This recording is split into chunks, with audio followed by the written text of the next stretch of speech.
Saya ingin berkongsi tuan, siapakah yang menjatuhkan kerajaan Islam ini? Siapakah yang menjatuhkan kerajaan Islam dan melantik Raja Saudi sebagai raja sekarang? Dialah mencipta segala-galanya penubuhan kerajaan Saudi sekarang. Dan Saudi tidak boleh lari daripada British dan juga Yahudi. Sebab ditubuhkan oleh kedua Al-Yahud dan Nasara. Maafkan saya tuan, sejarah yang pahit untuk kita kenal malam ini.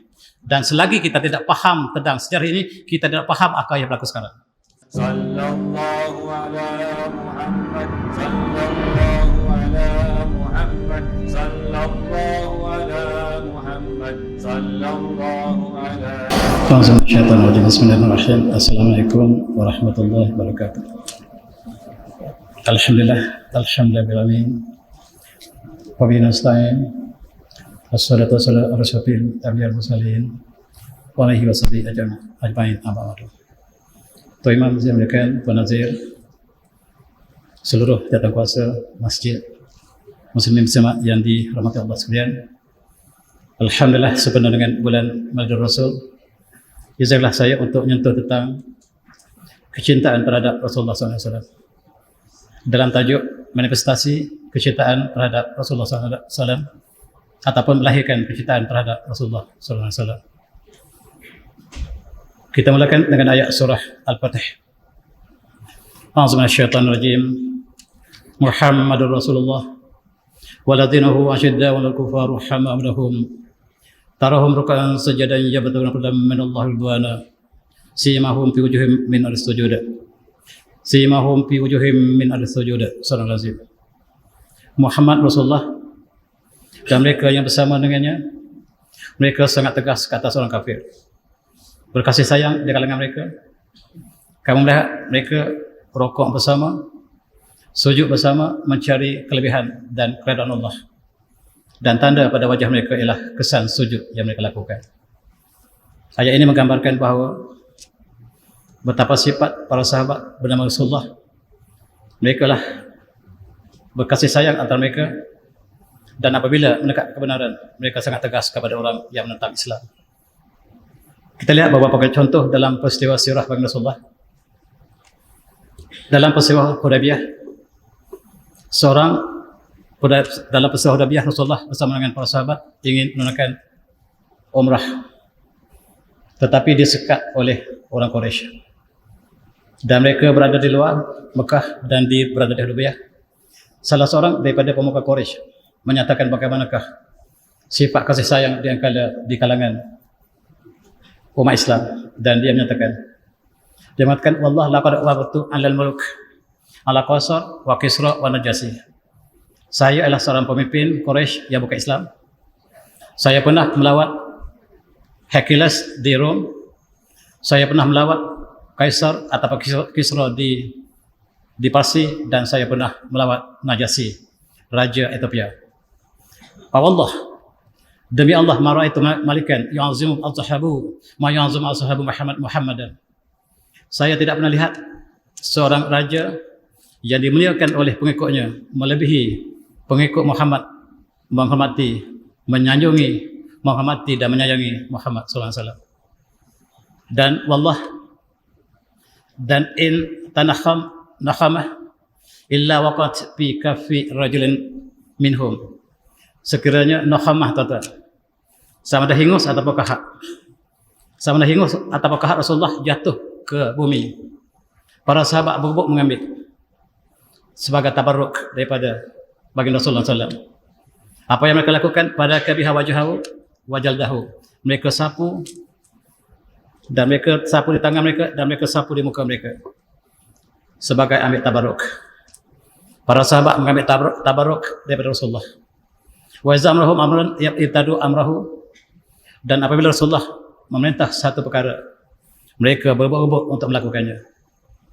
Dan wa iza tawadda kadu ya kata dulu ala wudu'ih, dan bila Rasulullah berwuduk, air wuduknya ditadah, dan para sahabat berebut untuk mengambil air wuduk sebagai berkat. Dan inilah jelas tabarruk dilakukan oleh para sahabat, mengambil sepenuh kemuliaan Rasulullah yang diutuskan kepada seluruh alam. Wa ma arsalnaka illa rahmatil alamin. Wa iza takallama hafidu aswatahum indah anhu. Bila Rasulullah bercakap, semuanya mendengar dengan patuh, menurunkan suara mereka. Sehingga apabila Rasulullah berkhutbah, tidak seorang pun yang bercakap. Dan kita perisi sampai sekarang apabila khutbah, tidak seorang pun yang bercakap. Dan ialah satu sifat Islam yang cukup indah, yang tidak boleh berlaku dalam mana majlis dunia. Dalam bahasa besar satu, apabila pemimpin besar bercakap, yang lain masih bercakap.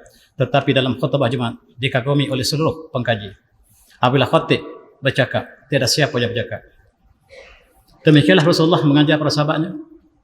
Apabila Rasulullah bercakap, maka para sahabat mendengar dengan patuh. Dan waza yahadun nazar illa ta'zamallah. Dan para sahabat melihat Rasulullah dengan penuh kemuliaan. Itulah jadi digambarkan oleh buku Islam bagaimana kasih sayang di kalangan sahabat terhadap baginda Rasulullah SAW. Tuan-tuan, perkara yang sama berlaku dalam peristiwa Hajjal Wada. Rasulullah bersama dengan 120,000 para sahabat daripada Madinah menuju ke Mekah untuk melaksanakan haji terakhir baginda. Selepas tawaf, selepas sa'i, Rasulullah berehat di kawasan timur Mekah, Masjidil Haram, kawasan Hotel Hilton sekarang. Para sahabat membuat kemah untuk Rasulullah, dan Rasulullah bersolat dalam kemah tersebut. Bilal menadah air wuduk Rasulullah, dan Bilal bergembira menceritakan, saya ada satu berita gembira, iaitu Bilal mempunyai air tadahan wuduk Rasulullah. Dan Rasulullah selepas itu bila keluar dari kemah menceritakan bahawa saya ada satu berita gembira. Maksudnya air bekas wuduk Rasulullah satu benda yang besar di kalangan sahabat. Dan inilah ta'ziman lahu, sebagai satu penghormatan Rasulullah. Maka dikatakan fasalla bin nas sama jalan nas ya'khudhu bi yadihi asyarifah fa yamsahu biha wujuhahum. Dan Rasulullah, para sahabat mengambil air tersebut dan mereka sapu pada mereka. Dan seorang sahabat bernama Abu Juhaifah mengatakan fahastu bi yadi Rasulullah. Fahu iya Rasulullah sallallahu alaihi wasallam wa antu ala wajhi, saya bersalam kepada Rasulullah. Dan saya ambil tangan saya letakkan di muka saya. Fa iza hiya abrad min thalj. Tangan Rasulullah lebih sejuk daripada salji. Wa tabi'a rihan min al-misk, dan lebih harum daripada kasturi. Ini menggambarkan bagaimanakah kecintaan para sahabat. Dan mereka bersama Rasulullah berkasih sayang dan tegas terhadap mereka yang kafir. Dan satu kisah yang juga menggambarkan para sahabat begitu sayang. Sahabat Rasulullah bernama Khubayb radhiyallahu anhu ditangkap oleh orang Quraisy dan dihukum bunuh. Lalu ketika hukuman akan dijatuhkan, akan disula, salabuhu, akan disula Khubayb, dan diberikan satu tawaran istimewa kepada Khubayb. Kata pemimpin Quraisy, "Atuhibbu anna Muhammadan makanak?" Apakah kamu suka kalaulah tempat kamu ini diganti oleh Muhammad? Maka jawab Khubayb, wallahi. La wallahi azim, demi Allah saya tidak rela demikian. Saya tidak rela sekali-kali Rasulullah mengambil tempat saya. Bahkan sekiranya duri terkena kaki Rasulullah, saya tidak rela. Ini sifat bagi para sahabat yang bersama Rasulullah. Mereka berkasih sayang. Dan kita juga menginggu kasih sayang pada Rasulullah. Dan setakat manakah kasih sayang kita?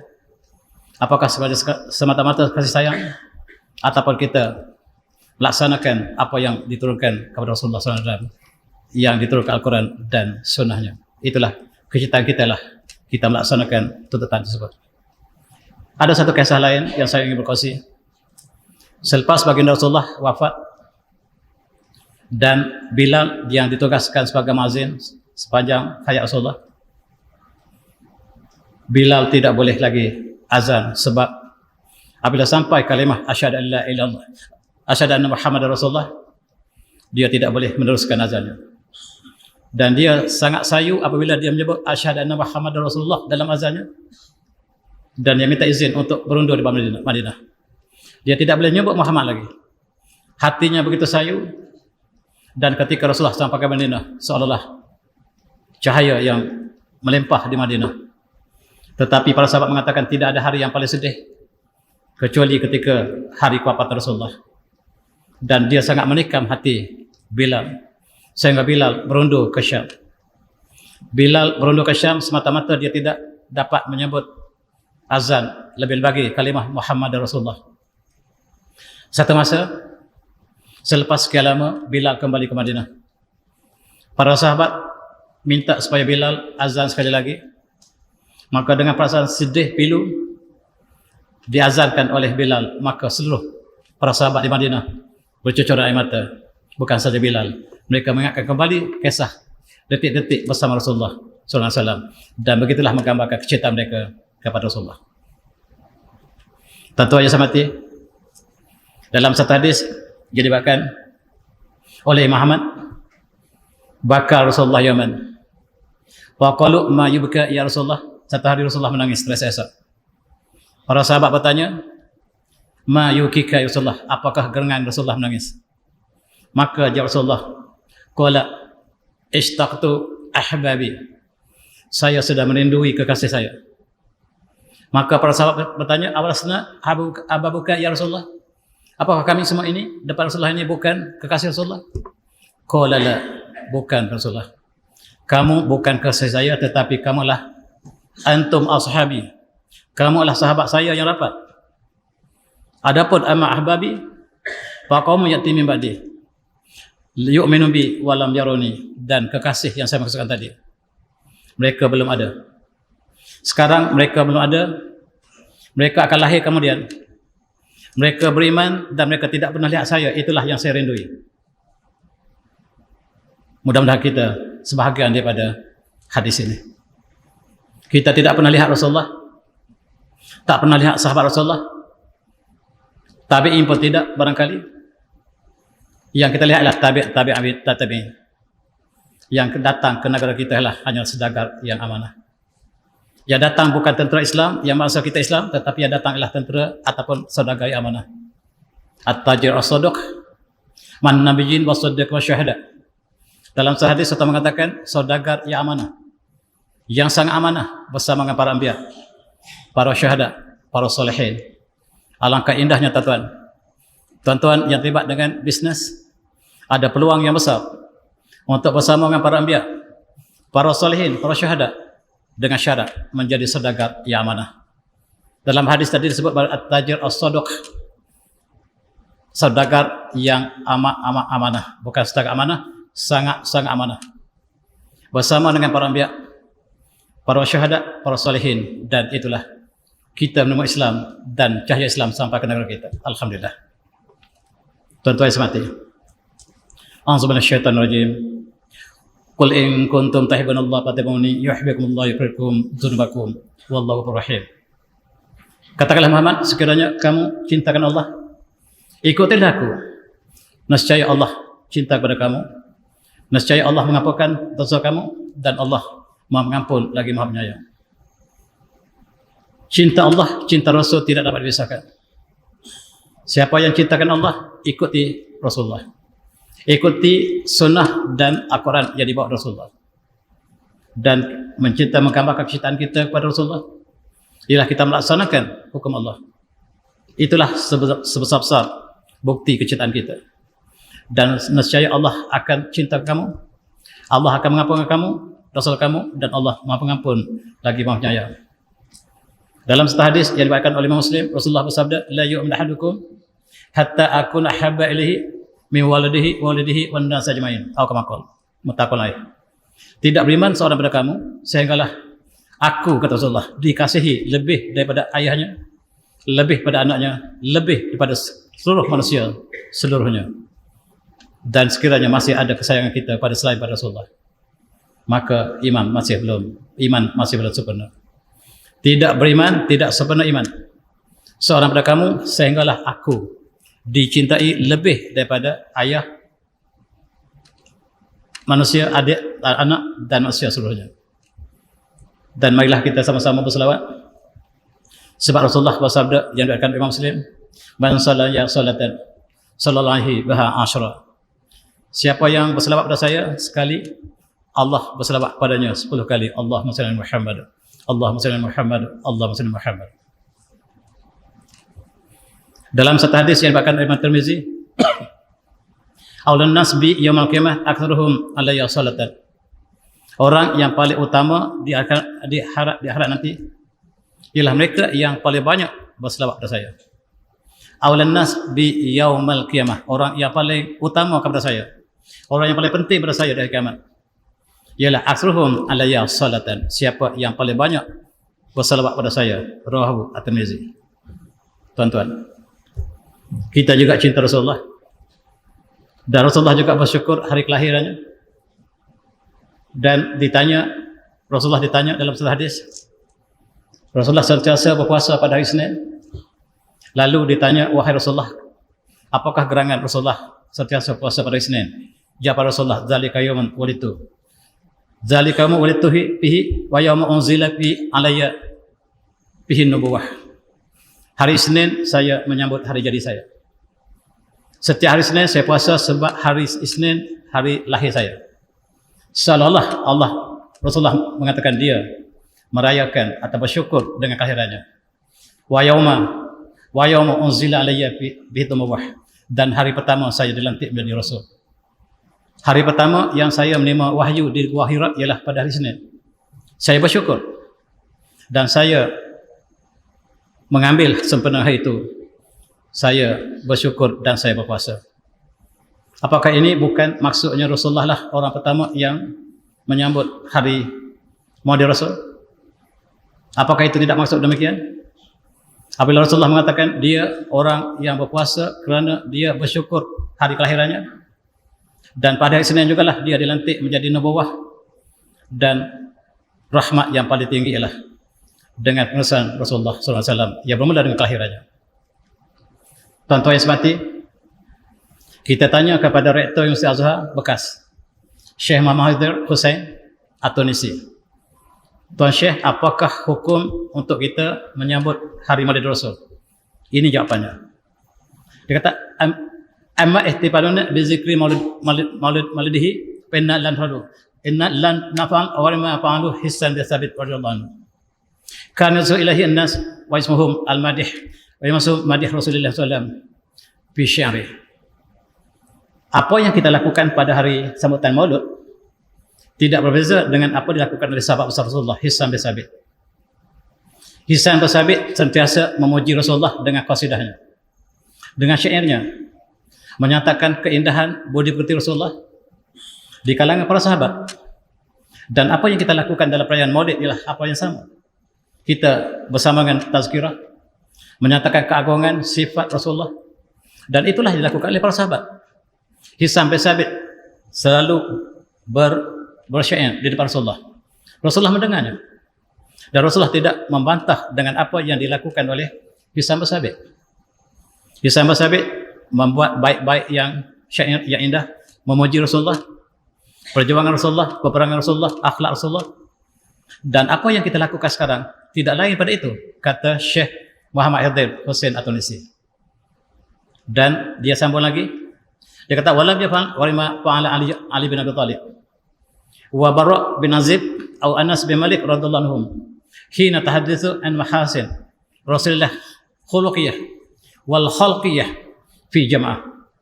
Dan apa yang kita sambut hari Maulid Rasul tidak beza dengan apa yang dilakukan oleh Sayyidina Ali bin Abi Thalib, Bara' bin Azib dan Anas bin Malik, sebab mereka sentiasa berkumpul memanggil para sahabat dan menceritakan keagungan Rasulullah dari segi akhlaknya, khuluqiyah dan khalqiyah, dan sifat Rasulullah itu sendiri diceritakan oleh sahabat-sahabat besar. Dan itulah juga yang kita lakukan malam ini.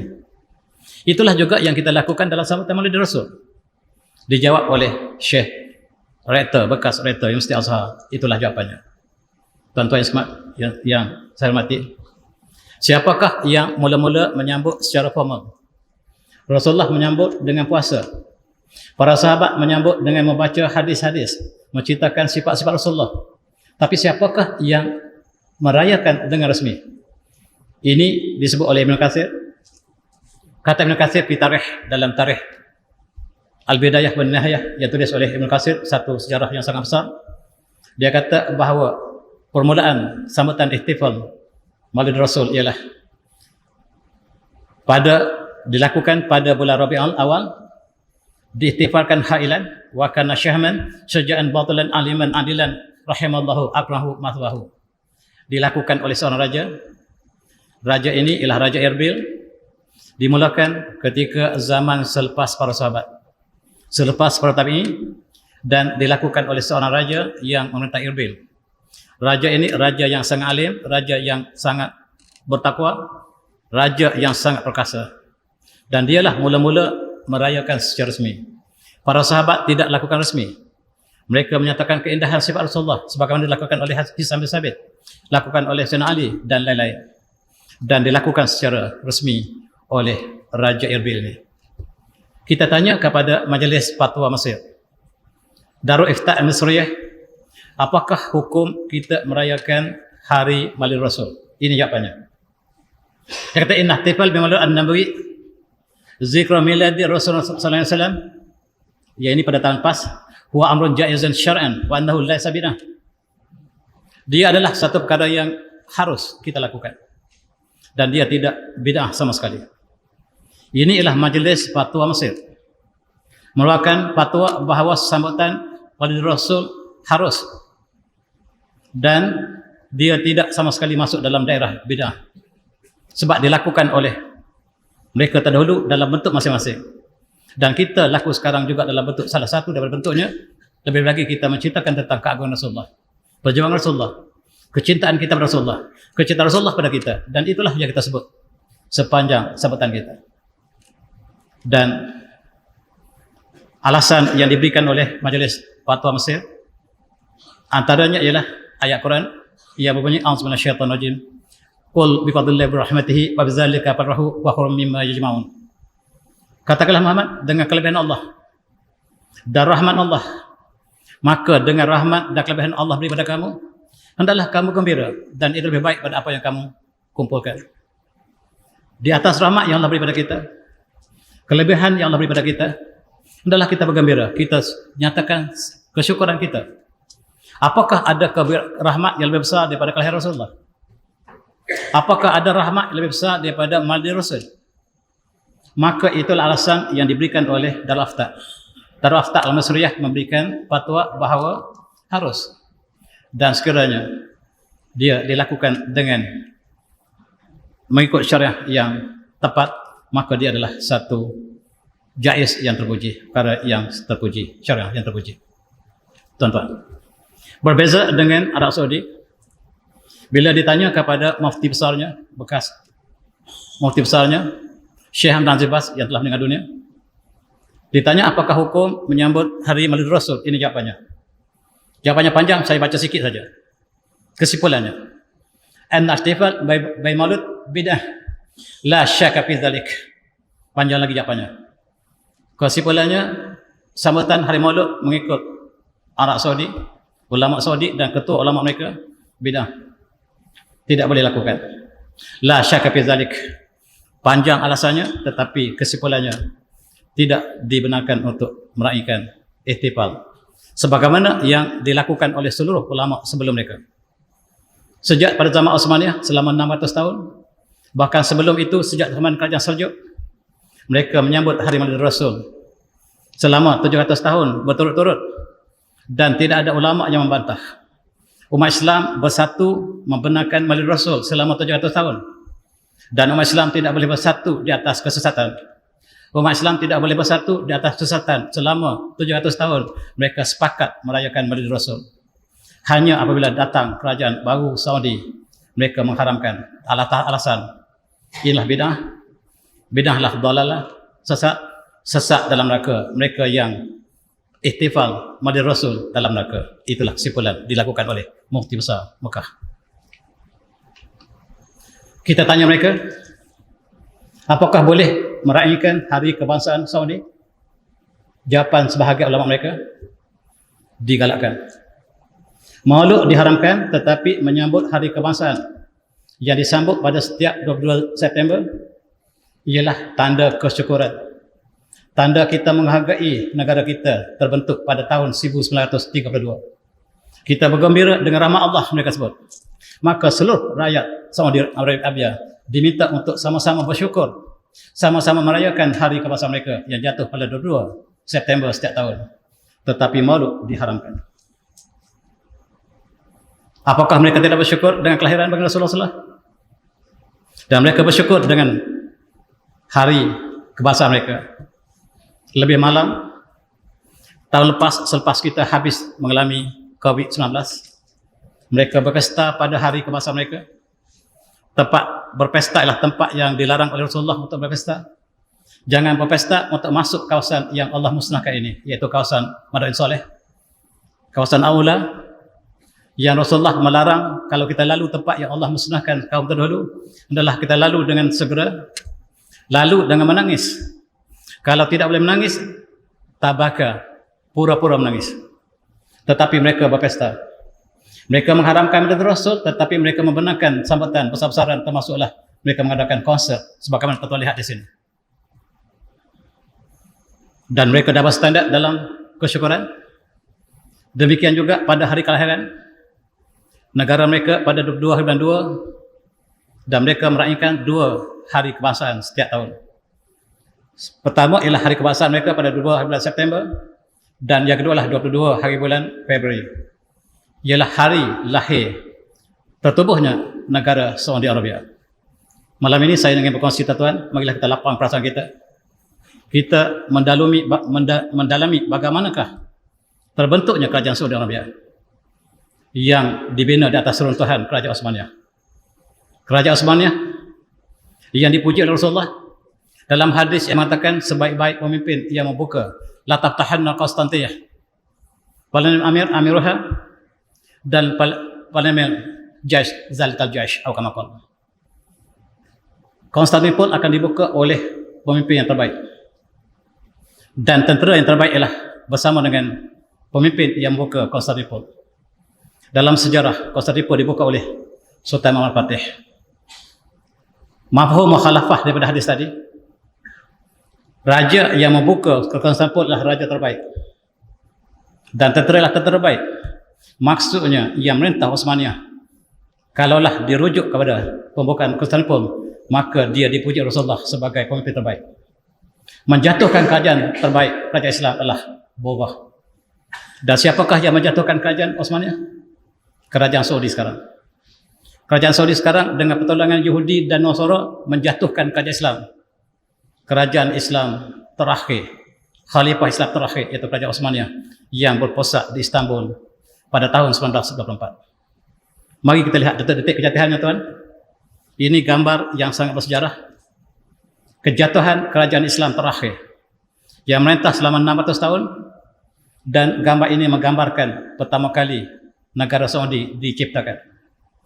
Di sebelah kanan ialah British, di sebelah kiri ialah Yahudi, dan mereka sama-sama bergembira menjatuhkan kerajaan Islam, dan mereka dilantik sebagai raja baru ataupun raja merintah baru dengan gelaran Sultan Abdul Aziz.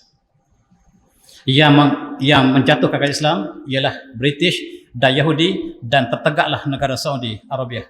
Maka saya tahu itu sejarah yang sangat pahit untuk kita telan. Ketika zaman Osmaniyah, Mekah dan Madinah ialah bumi kita bersama. Ulama-ulama Melayu ramai yang bermaksudin di Mekah sebab Mekah ialah bumi kita. Kita tak perlu ambil visa sebab itu bumi kita sendiri. Kita lihat Syekh Ahmad Platani, Syekh Dak Platani, Syekh Muhammad Asy'ar Al-Banjari, dan ramai tokoh-tokoh kita yang duduk di Mekah, mengajar di Mekah, sebab Mekah ialah bumi kita bersama. Itu ketika kerajaan Osmaniyah. Kerajaan Osmaniyah bertapak selama 600 tahun. Akhirnya jatuh pada tahun 1994. Kerajaan baru mengisytiharkan Mekah, Madinah adalah bumi keluarga kami. Siapa yang datang ke Madinah, ke Mekah, mesti minta izin kami. Kalau kami tak bagi, tak boleh masuk. Ini bumi kami. Tuan-tuan, kita sewa rumah kita sendiri. Mekah, Madinah asalnya bumi kita. Di sekeliling Mekah itu banyak tanah wakaf yang dibeli oleh orang Melayu, orang Aceh, orang Brunei, orang Sambas, orang Sulawesi. Tanah di sekeliling masjid Masjidil Haram itu ramai banyak daripada tanah wakaf orang Melayu. Dan hotel Ramadan itu didirikan di atas tanah wakaf orang Aceh. Maksudnya bahawa umat orang Melayu dengan Mekah sangat rapat. Dipisahkan oleh raja kerajaan baru. Dan sekarang kita tidak boleh bebas ke Mekah. Kita perlu minta izin mereka sejak tahun 1994. Sejak tahun 1924 kita mesti 1932 kita mesti minta izin pada mereka. Mereka tak bagi, tak boleh pergi. Saya ingin berkongsi tuan, siapakah yang menjatuhkan kerajaan Islam ini? Siapakah yang menjatuhkan kerajaan Islam dan melantik Raja Saudi sebagai raja sekarang? Pertama ialah penasihat mereka yang sebelah kanan. Namanya Kapten Shakespeare. Kapten Shakespeare lah yang merancang untuk hancurkan Islam di Semenanjung Arab. Saki-baki Osmaniyah, keluarga Rashid yang masih berkuasa di kawasan Semenanjung Arab diperangi habis-habisan oleh British, dan panglima perang British ialah Kapten Shakespeare yang sebelah kanan. Yang menubuhkan Saudi juga ialah orang kedua daripada kanan, ketua Yahudi dunia, namanya Sir Percy Cox. Dialah yang menentukan sempadan Saudi. Asalnya Najat, sangat sempit. Dia menangis daripada Yahudi ini dan Saudi. Dan sekiranya kamu ingin kawasan yang lebih luas, saya akan berikan sampai ke kawasan Iraq. Iraq dikecilkan, Kuwait dikecilkan, dan saya akan beri pada kamu dengan syarat kamu serahkan Palestin pada saya. Kisah sedih. Dan dialah membentuk kerajaan Saudi sekarang. Namanya Sir Percy Cox. Dan siapakah yang merancang? Yang merancang adalah ketua Yahudi dunia bernama Ben Gurion, Perdana Menteri Israel pertama. Wang yang banyak disalurkan kepada pemimpin Najat, iaitu Sultan Aziz, untuk menjatuhkan Islam sepenuhnya di Semenanjung Arab. Dan Islam telah jatuh. Maksud saya kerajaan Islam. Dan perkara ini yang memberikan wang untuk menjatuhkan kerajaan Islam ini ialah Yahudi. Diceritakan oleh orang terakhir yang sebelah kiri, iaitu John Philby. Tuan-tuan boleh baca buku John Philby bertajuk Ayam Al-Arabiyah. Dia menceritakan dialah yang membawa wang daripada Yahudi untuk diberikan kepada Raja Abdul Aziz untuk menjatuhkan kerajaan Islam terakhir. Allah berikan hidayah kepada orang terakhir ini. Dan dia menukar namanya Abdullah Philby. Dialah mencipta segala-galanya penubuhan kerajaan Saudi sekarang. Dan Saudi tidak boleh lari daripada British dan juga Yahudi. Sebab ditubuhkan oleh kedua Al-Yahud dan Nasara. Maafkan saya tuan-tuan. Sejarah yang pahit untuk kita kenal malam ini. Dan selagi kita tidak faham tentang sejarah ini, kita tidak faham apa yang berlaku sekarang. Maaf sekali lagi. Tuan-tuan. A'udzubillahi minasyaitonir rajim. Wala tasabul ladzina min dunillah. Fasaballahu wa birahim. Kadzalika zayyana likulli ummatin amaluhum thumma ila rabbihim marjuhum fa yunabbihuhum bima kanu ya'malun. Surah Nazim, surah Al-An'am. Jangan kamu mencela mereka yang menyembah selain daripada Allah. Nescaya mereka akan mencela Allah dengan sebab permusuhan dan tanpa ilmu. Demikianlah kami perhiaskan pada setiap umat tentang amalan mereka. Kemudian mereka akan dikembali kepada kami. Dan kami akan ceritakan apa yang mereka lakukan di dunia dulu. Tuan-tuan, Allah melarang kita untuk mencela agama lain. Sebab bila kita mencela agama lain, orang akan mencela Allah. Orang akan mencela Rasulullah. Orang akan mencela Islam. Islam tidak membenarkan untuk kita mencela, merendahkan agama lain. Sebab sebagai balasan Allah kata mereka akan merendahkan kita. Tapi mereka sentiasa merendahkan kita, tuan-tuan. Tahun lepas, dua jurucakap daripada kerajaan India, BJP, dia telah mencela Rasulullah. Dia telah menghina Rasulullah. Dia menghina Islam. Dia bukan dua individu. Dia datang daripada satu kerajaan. Dia menjadi jurucakap pada kerajaan. Dia telah menghina Rasulullah. Kita tidak pernah hina mereka. Dan Allah mengatakan wala tasbul ladzina min dunillah. Fasibullahu an wa dan nescaya mereka akan cela kita. Tetapi kita tidak lakukan apa-apa mereka mencela kita. Dan inilah sebab umat Islam seluruh dunia bangkit menentang kezaliman ini. Rasulullah yang dimuliakan menjadi penyelamat kepada dunia, rahmatan lil alamin, tiba-tiba dipermainkan oleh orang yang bukan Islam. Kita bagi ruang ta'zim, silakan.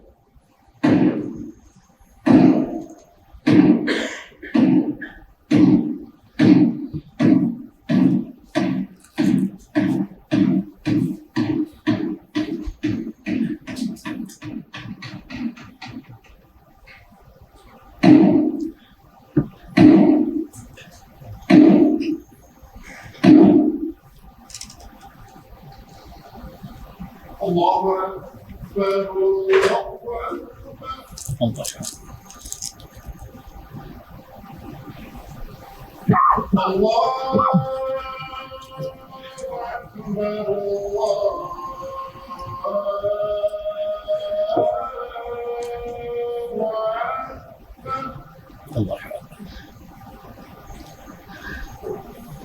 أشهد أن لا إله إلا الله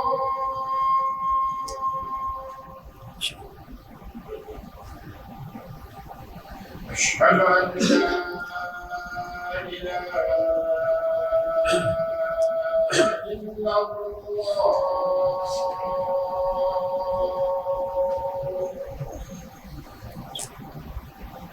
أشهد أن محمدا رسول الله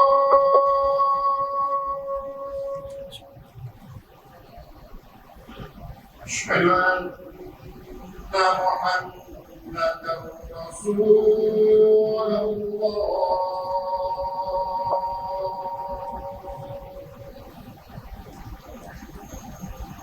حي على الصلاة حي على الصلاة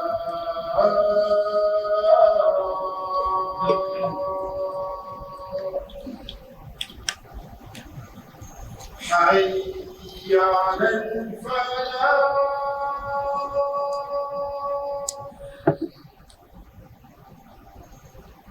حي على الفلاح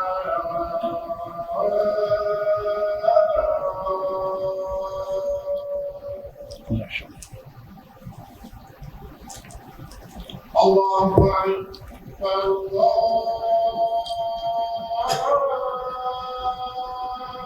أكبر لا إله إلا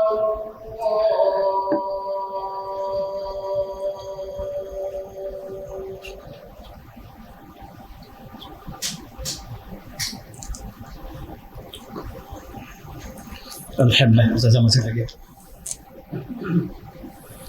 Mereka bukan saja mencuri Rasulullah, dan sebahagian daripada kawasan mereka tidak dibenarkan untuk muslimat memakai hijab.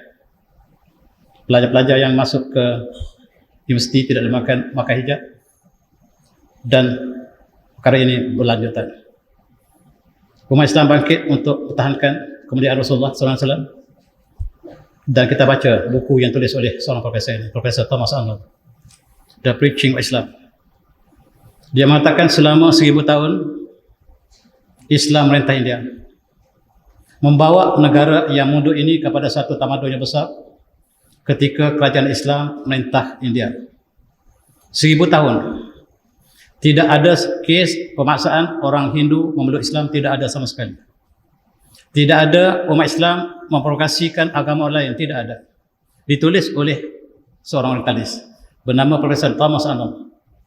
Ketika Islam merintah India, ketika itulah keamanan yang terbentuk negara India ini sangat aman. Pemerintah Islam maupun minoriti yang majoriti lah orang Hindu, dan Hindu kekal sebagai majoriti sampai hari ini.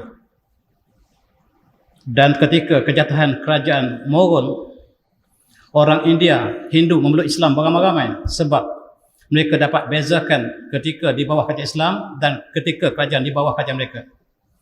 Keadilan di bawah kerajaan Islam tidak dapat ditandingi oleh kerajaan baru. Mereka memeluk Islam beramai-ramai, bukan saya kata, tetapi profesor ini mengatakan. Profesor ini mengatakan bahawa sejarah agung Islam di India, selama 1000 tahun Islam bertapak di India dengan segala toleransi, tetapi dibalas hari ini dengan sifat yang sebaliknya. Mari kita berfikir. Tuan-tuan yang semati, selama 1000 tahun Islam di India, Hindu kekal 8% daripada penduduk India, tidak ada paksaan kepada Islam. Berbeza apabila zaman moden hari ini, mereka apa yang berlaku sebaliknya. Yang kedua, orang ini namanya Salman Rushdie, orang Pakistan, yang kemudiannya menghina Rasulullah. Dia mendapat dana daripada NATO, yang Tuan sokong itu.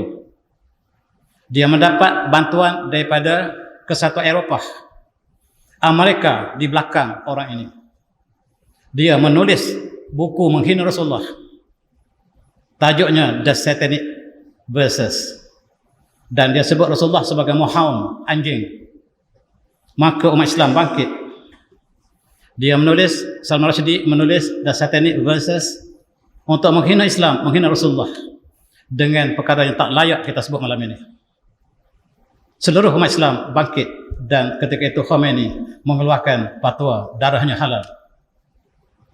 Selepas darahnya halal, dia dilindungi oleh kerajaan British. Tentera British melindungi Salman Rushdie selama puluhan tahun. Mereka membantu Salman Rushdie supaya dia selamat. NATO memberi jaminan supaya selamat seorang individu ini. Rupa-rupanya dia bekerja untuk NATO, untuk Eropah, untuk Amerika. Al-Kufar ma'atimullah. Al-Kufar ma'ala wahidah. Orang kafir bersatu bila menentang Islam, tuan-tuan. Dan namanya telah senyap sama sekali. Apabila umat Islam dihina oleh Salman Rushdie, Queen Elizabeth yang sangat bencikan Islam, memberi anugerah terbesar kepada Salman Rushdie untuk melukakan hati umat Islam. Queen Elizabeth adalah orang yang sangat bencikan Islam, tuan-tuan. Ingat sekali lagi. Untuk melukakan hati kita. Dia beritahu, Queen beritahu bahawa Salman akan selamat di bawah jagaan tentera British. Dan tidak siapa dia sentuh. Selama puluhan tahun, dia merasakan dia selamat. Dia secara terbuka pergi ke Amerika terlepas. Pergi untuk menghina Islam sekali lagi. Di sebuah kota bernama Buffalo di New York. Dan dia sudah bersedia untuk mencela Islam sekali lagi. Dia lupa bahawa orang Islam tidak pernah lupa dengannya. Tiba-tiba seorang pemuda datang dan menikamnya. Ini pemudanya yang memegang pada fatwa yang dikeluarkan oleh Khomeini. Kita ingat dia mati, tak mati. Dan segera dibawa ke Amerika. NATO yang jaga sekarang. NATO yang menjaganya sekarang supaya dia selamat. Yang tuan-tuan sokong itu menjaga orang yang menghina Islam ini. Tuan-tuan, apabila dia ditikam, seluruh pemimpin dunia bersatu. Daripada Amerika, Perancis, UK dan seluruh pemimpin bersatu condemn mereka yang menikam Salman Rushdie. Termasuk jugalah penerbit Harry Potter. Rupa-rupanya Harry Potter inilah orang yang sangat benci ke Islam. Filem Harry Potter itu dibuat untuk kembali kepada zaman Yahudi lampau. Ketika zaman Nabi Sulaiman, Harut-Marut yang dengan penuh sihirnya untuk diperkenalkan kepada dunia, untuk menghancurkan Islam melalui Harry Potter. Dan Harry Potter paling terkenal di Malaysia. Satu lagi tuan-tuan, filem Barbie. Filem Barbie yang disiarkan oleh kumpulan yang sama, yang mencela Islam ini. Mereka perkenalkan LGBT kepada kanak-kanak. Seluruh negara Islam mengharamkan filem Barbie kecuali dua negara, Malaysia dan Saudi, yang membenarkan ditayang dalam negara mereka. Siapa kita? Tuan-tuan, kita kembali kepada sejarah England. Yang sangat benci ke Islam ialah Perdana Menteri mereka yang bernama Lord George, yang mengisytiharkan Perang Dunia Pertama. Tujuanlah untuk hancurkan Turki Osmaniyah. Dengan bantuan seluruh dunia, maka jatuhlah kerajaan Osmaniyah.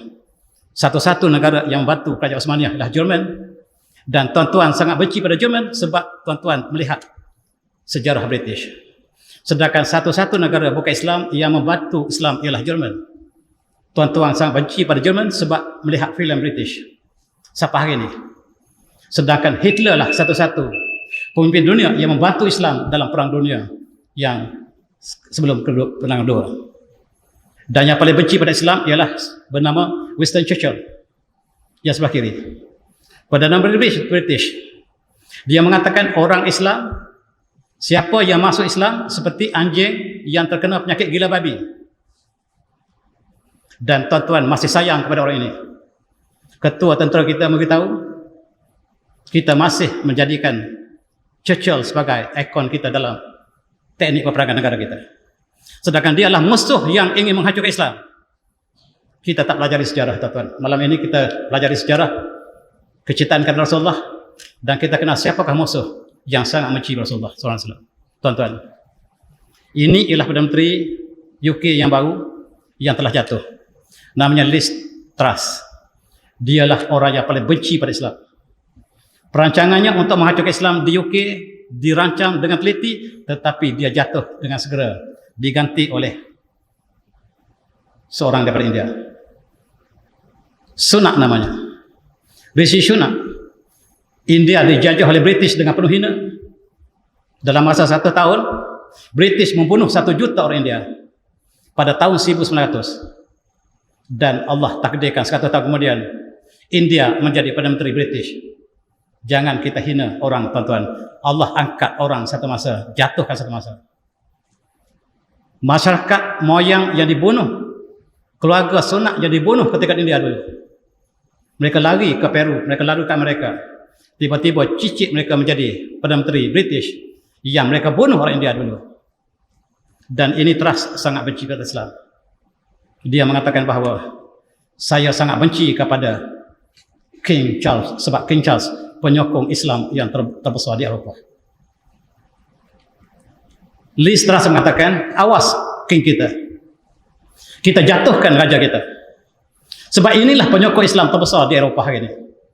Dengar kata-kata Charles satu masa. Dia adalah bukan Islam. Dia adalah penaung kepada pusat Islam University Oxford. Dia buat satu ucapan, tuan-tuan dengar. Because we have tended to see Islam as the enemy of the West, an alien culture, society, and system of belief. We have tended to ignore or erase its great relevance of our own history. Kita benci Islam. Kita lupa University Oxford dibuka oleh murid-murid Ibn Rushd. University Oxford dibuka oleh murid-murid Ibn Rushd. Dan sekarang kita masih pakai jubah Arab sampai sekarang. Dalam convocation, kita masih pakai jubah Arab. Cuma kita tukar serban dengan topi, kata King Charles. Dan akhbar Barat mengatakan King Charles yang ketiga ini berbeza dengan ibunya yang benci Islam, berbeza dengan semua Perdana Menterinya yang dia cinta ke Islam. Allah takdirkan raja bukan Islam ini menjadi penyokong Islam terkuat di Eropah ini. Itu sebab rakyat UK ingin menjatuhkan raja ini. Mereka adakan rusuhan untuk menjatuhkan raja ini sebab raja ini sedang belajar Quran dalam bahasa Arab. Dia membaca Al-Quran setiap hari dan dia tidak baca dengan terjemahan sebagai tuan-tuan. Orang Melayu banyak baca Quran tengok terjemahan, memalukan. Charles baca Quran faham dalam bahasa asalnya sebab dia adalah presiden kepada pusat Islam University Oxford. Dia baca Quran dan dia mengatakan, kalau saya baca Quran, jangan heran sebab moyang saya Queen Victoria juga baca Quran. Dan tuan-tuan tahu, kata Charles, moyang saya seorang Muslim, Queen Victoria Muslim, dan dia sembunyi identitinya sampai dia mati. Tuan-tuan lihat gambar Queen Victoria sentiasa pakai hijab. Dan gurunya ialah Syekh Abdul Rahim daripada India. Kalaulah moyang saya membaca Al-Quran, membaca kitab-kitab hadis, kenapa saya tidak boleh melakukan demikian bila rakyatnya memberikan protes sebab dia sangat rapat dengan Al-Quran? Tuan-tuan, dia adalah pengikut tarikat Alawiyah. Dia adalah pengikut tarikat, tuan-tuan. Dan gurunya lah Profesor Marteling. Tuan-tuan tahu Marteling? Seorang intelektual British yang sangat mendalami dalam konteks tarikat. Dan dia adalah guru kepada Charles. Dia selalu bersama dengan majlis tarikat, tetapi tidak pasti apakah dia Islam atau tidak. Yang kedua, ini ialah cucu orang Islam. Moyangnya ialah orang Algeria, orang Arab. Dia bukan orang Perancis. Tiba-tiba dia dilantik menjadi presiden Perancis, namanya Macron. Dia orang Arab, rambutnya hitam, mukanya Arab, bukan orang Eropah. Sebagaimana Rishi Sunak, Allah takdirkan jadi Perdana Menteri UK. Allah takdirkan orang Algeria menjadi Perdana Menteri Presiden Perancis. Dan moyangnya masih Muslim. Dialah, bilakah dia murtad, wallahualam, tetapi sampai ke diri dia murtad dan dia musuh Islam. Dia menggalakkan melukis kartun untuk memburukkan Rasulullah di Perancis. Dan sekali lagi umat Islam bangkit untuk menentang presiden mereka. Dan dia mengharamkan ditutupnya masjid-masjid yang banyak di Perancis. Dia mengharamkan hijab kepada wanita Muslim. Dan itulah orang yang sangat benci pada Islam hari ini, tuan-tuan, Presiden Perancis. Dan umat Islam bangkit supaya kita boikot sama-sama barangan Perancis. Tetapi yang membela ialah orang bukan Islam. Orang ini membela apabila Rasulullah dihina, iyyakum an tusayyu Muhammadan.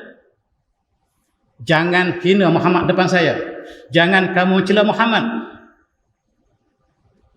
Iyyakum an tusayyu li Muhammadin sallallahu alaihi wasallam. Kata siapa? Putin. Presiden Rusia yang tuan-tuan sangat benci. Yang tuan-tuan sangat benci inilah yang bela Rasulullah. Apabila Putin, apabila Macron menghina Rasulullah, menghina Islam, sekali lagi Putin bangkit, iyyakum an tusayyu lil Islam. Jangan kamu hina Islam. Ingat, kalau kamu hina Islam, saya akan jadi galang hati, kata Putin. Tak ada pemimpin Islam yang bercakap demikian. Kenapa dia bercakap demikian, tuan-tuan? Berita ini tak sampai ke Malaysia. Sebab Malaysia mengambil berita CNN sampai hari ini. Sedangkan kajian di Amerika, penduduk Amerika tak percaya pada berita CNN. 70% rakyat Amerika tidak percaya pada berita CNN. Yang paling percaya ialah Malaysia. Semua berita kita petik dari CNN. Kita petik dari musuh kita. Oleh sebab itu kita tak pernah dapat berita benar di Rusia. Ukraine telah kalah lama. Ukraine kalah dalam masa 4 bulan peperangan. Sekarang peperangan berlaku di antara Amerika berdepan dengan Rusia. Dengan NATO-nya, dengan Sekutu Eropahnya sedang berdepan dengan Rusia. Ukraine telah hancur. Berita tak sampai ke Malaysia. Dan tujuan NATO untuk masuk ke Rusia bukan Ukraine, untuk hancurkan Islam. Sebab Islam telah mencapai 30% penduduk Rusia hari ini. Dan mereka ingin padamkan Islam segera di Rusia. Dan kita di Malaysia masih bersama dengan Uncle Sam. Tuan-tuan, Putin sebagaimana Charles membaca Al-Quran setiap hari. Di atas mejanya sentiasa Al-Quran. Ini sebab tuan-tuan sangat benci pada dia. Dan dia pergi ke Saudi. Saudi memerangi jirannya Yaman yang sangat-sangat miskin. Saudi bersama dengan Amerika, negara yang paling canggih, menghancurkan Yaman, negara yang paling miskin. Apakah yang disebut oleh Putin kepada pemimpin Saudi? Dia sebut wa'tasimu bihablillah. Wa'tasimu bihablillah jami'an wala tafarraqu. Berpeganglah kamu dengan tangan Allah, jangan kamu bercerai-berai. Kamu berpisah dengan Turki. Saudi, kamu berpisah dengan Turki. Kamu merangi Iran. Kata Putin, wa'tasimu bihablillah. Siapa Putin? Isteri dia adalah muslimah. Dan dia mengutuhkan ribuan masjid di Rusia ketika dia pegang KGB. Dia sangat musuh Islam. Tetapi hari ini dia membina kembali 3,000 masjid yang dia utuh, dia bina kembali. Termasuk Masjid Moskow. Dia utuh masjid, dia bina kembali. Dan siapakah Putin? Dan dia sangat buruk berita di Malaysia sebab kita mengambil berita daripada CNN. Dia membaca Al-Quran sama seperti Charles dan dia banyak bercakap bahasa Arab. Malu kita orang Malaysia yang 500 tahun sudah Islam tapi baca Quran masih tengok terjemahan. Memalukan. Malam ini malam cinta Rasulullah. Maka saya kata, A'udzubillahi minasyaitonir rajim. Walan tada'an kal yahud wan nasara hatta tabi'u millatahum. Tidak maka redha pada kamu Yahudi dan Nasara sehinggalah kamu ikuti agama mereka. Kita lihat di barat, mereka menghina Rasulullah dengan tulisan kata mereka. Di Denmark, di Sweden mereka membakar Quran. Bukan sekali, berkali-kali mereka bakar Quran. Sedangkan umat Islam tidak pernah mengganggu agama mereka. Dan ini juga dilindungi oleh tentera Denmark. Dan akhirnya dia kemalangan, mati di sini. Tuan-tuan, satu lagi peristiwa yang berlaku di London. Mereka buat filem bertajuk The Lady of Heaven yang dijangka disiarkan di Malaysia tahun ini. Tapi tak jadi. Filem ini untuk memburukkan Islam. Filem ini memburukkan keluarga Rasulullah. Lebih lagi Fatimah Zahra, Fatimah binti Rasulullah SAW diburukkan dalam filem ini. Diedarkan oleh Sign World yang dicadangkan untuk masuk Malaysia bersama dengan filem Barbie. Filem Barbie itu jelas untuk menghina Islam. Yang tuan-tuan tengok dengan anak cucu tuan-tuan itu untuk menghina Islam. Seluruh dunia Islam mengharamkannya, kecuali Malaysia dengan Saudi Arabia yang membenarkan filem itu ditayangkan. Sekarang Sign World Cinema mengedarkan filem untuk menghina Islam bertajuk The Lady of Heaven. Dan tuan-tuan, kali ini profesor yang bangkit. Profesor di University of Oxford yang Muslim, Manchester, Birmingham kembali keluar untuk membantah kali ini. Yang membantah ialah intelektual kali ini. Dan terpaksalah Yahudi membatalkan filem ini untuk ditayangkan buat sementara. Siapakah di belakang filem ini? Ini orangnya, yaitu Yasif Al-Habib, kawan kepada Salman Rushdie. Dia mengajak pemuda-pemuda Islam di UK untuk bersamanya sebab dia mengatakan kami sudah ada calon Imam Mahdi. Calon Imam Mahdi akan timbul tahun ini. Sebelum Imam Mahdi timbul, kita akan tayangkan filem ini. Kami ada Imam Mahdi di belakang kami. Sayalah, kata Yasir Habib, tuan-tuan bagi bersama kami sebab Imam Mahdi akan muncul. Rupa-rupanya dialah Syiah yang ingin menentang Islam. Rupa-rupanya sebagaimana Rashman Rashidi, dialah Rashman Rashidi baru yang sebahagian pelajar Malaysia ada mengikut orang ini sebab serbannya lebih besar daripada mahguru kita. Tuan-tuan, rupa-rupanya The Lady of Heaven ini perancangan New World Order. Mereka bersatu untuk menghancurkan Islam. Dalam filem yang disiarkan oleh kartun kanak-kanak, banyak yang menghancurkan Islam, termasuk filem The Beast. Kartun The Beast yang disiarkan di Malaysia itu ialah untuk menghancurkan Islam. Tuan-tuan, akhirnya terpaksalah Sign Cinema tutup filem ini, ditangguh buat sementara. Mereka cadang untuk bawa ke Malaysia tahun ini. Kalau saya ada masa, tuan-tuan, malam ini malam cinta Rasul. Ini orang yang benci pada Islam. Namanya Jack Welders, tuan-tuan tahu, orang yang 20 tahun lepas membuat filem fitnah untuk menghina Rasulullah. Inilah penukanannya yang juga ingin menghancurkan Islam, namanya Wendung. Tetapi Allah berikan hidayah kepada penolong ini. Ketika dia menulis untuk menghina Islam, Allah berikan hidayah dan dialah pejuang Islam di Belanda hari ini. Dia menunaikan haji apabila Allah berikan hidayah, orang yang menentang Islam kembali untuk menjadi pejuang Islam. Dan inilah penerbit filem Hollywood, orang Jerman. Dia buat filem untuk meroka Islam sepanjang hayatnya. Tetapi sayang, filmnya tidak tersebar di Hollywood dalam bahasa Inggris, tetapi kebanyakan dalam bahasa Rusia, dalam bahasa Jerman. Bila dia hanya membenci Islam, menulis keburukan Islam, dan akhirnya Allah beri hidayah. Dan dialah yang berjuang untuk Islam di Jerman hari ini. Namanya lah Etta Wagner, sangat terkenal dalam perfilman. Ketika Amerika ingin menghancurkan Islam, ini pandangan di tepi White House. Tuan-tuan yang pernah pergi ke White House, di depan White House itu ada satu lapangan yang besar. Hari Jumaat, seorang khatib baca khutbah, yang lain datang, dan ini pemandangannya. Mereka lupa negara mereka sendiri. Ketika mereka menghancurkan seluruh negara Islam daripada Iraq sampai ke Afghanistan, sampai kepada Syria, Palestin, mereka lupa negara mereka sendiri. Mereka dapati negara mereka Islam sedang muncul dengan hebatnya. Mereka merancang, Allah merancang yang lain. Sehingga kita lihat di England juga, jumlah penduduknya sangat-sangat cepat dan gereja ditukar menjadi masjid. Data ini data yang lama, tuan-tuan. Data yang baru menunjukkan bahawa perkembangan Islam di Eropah sangat luar biasa. Dan kita lihat bagaimanakah setiap tahun orang Amerika yang sangat benci Islam, Allah takdirkan penduduk mereka yang menerima Islam begitu ramai. Dan kita lihat statistik yang dikeluarkan oleh Pew Research Center ini, yang saya ada masa untuk membicarakan statistik yang tapi kesimpulannya Islam sedang berkembang dengan hebat. Ini ialah ketua agama Ortodok di Rusia. Dia melihat apa yang berlaku di Rusia. Kesimpulannya, dia kata the future belongs to Islam. Kesimpulannya ialah the future belongs to Islam sebagai kuliah kita lepas. Saya ulang sekali lagi. Dia mengatakan dalam masa 30 tahun Eropah akan menjadi benua Islam. Dalam masa 50 tahun, Rusia menjadi force Islam terbesar dunia. Kekuatan Islam datang daripada Rusia, bukan daripada Afrika, bukan daripada Timur Tengah, bukan daripada alam Melayu. Tetapi kekuatan Islam datang daripada Rusia, sebab ini gambaran di Rusia.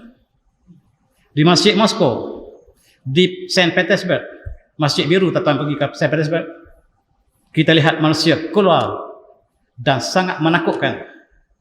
Dan mereka menjangkakan pada tahun sekarang jumlah umat Islam di Rusia 30%. Penduduk Rusia sekarang 300, hampir 300 juta.